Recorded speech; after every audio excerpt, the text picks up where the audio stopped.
Jérémie chapitre 14. La parole qui fut adressée à Jérémie par l'Éternel, à l'occasion de la sécheresse. Juda est dans le deuil, ses villes sont désolées, tristes, abattues, et les cris de Jérusalem s'élèvent. Les grands envoient les petits chercher de l'eau, et les petits vont aux citernes, ne trouvent point d'eau, et retournent avec leurs vases vides, confus et honteux, ils se couvrent la tête. La terre est saisie d'épouvante, parce qu'il ne tombe point de pluie dans le pays, et les laboureurs confus se couvrent la tête. Même la biche dans la campagne met bas et abandonne sa portée, parce qu'il n'y a point de verdure. Les ânes sauvages se tiennent sur les lieux élevés, aspirant l'air comme des serpents, leurs yeux languissent, parce qu'il n'y a point d'herbe. Si nos iniquités témoignent contre nous, agis à cause de ton nom, ô Éternel. Car nos infidélités sont nombreuses, nous avons péché contre toi.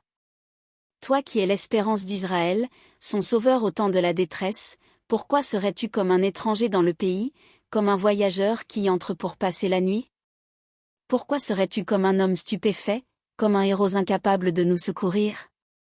Tu es pourtant au milieu de nous, ô Éternel, et ton nom est invoqué sur nous, ne nous abandonne pas.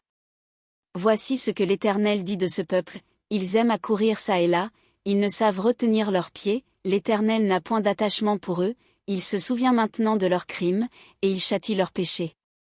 Et l'Éternel me dit, n'intercède pas en faveur de ce peuple. S'ils jeûnent, je n'écouterai pas leurs supplications, s'ils offrent des holocaustes et des offrandes, je ne les agréerai pas, car je veux les détruire par l'épée, par la famine et par la peste. Je répondis, Ah! Seigneur Éternel. Voici, les prophètes leur disent, vous ne verrez point d'épée, vous n'aurez point de famine, mais je vous donnerai dans ce lieu une paix assurée.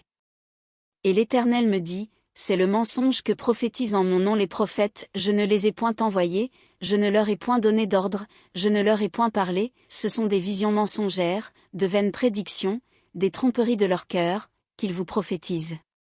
C'est pourquoi ainsi parle l'Éternel sur les prophètes qui prophétisent en mon nom, sans que je les ai envoyés, et qui disent, il n'y aura dans ce pays ni épée ni famine, ces prophètes périront par l'épée et par la famine. Et ceux à qui ils prophétisent seront étendus dans les rues de Jérusalem, par la famine et par l'épée, il n'y aura personne pour leur donner la sépulture, ni à eux, ni à leurs femmes, ni à leurs fils, ni à leurs filles, je répandrai sur eux leur méchanceté. Dis-leur cette parole, les larmes coulent de mes yeux nuit et jour, et elles ne s'arrêtent pas, car la Vierge, fille de mon peuple, a été frappée d'un grand coup, d'une plaie très douloureuse.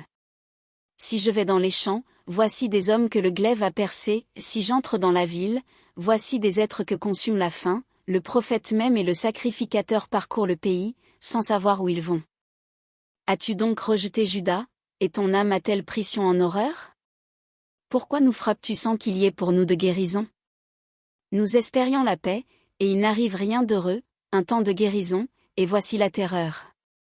Éternel, nous reconnaissons notre méchanceté, l'iniquité de nos pères, car nous avons péché contre toi.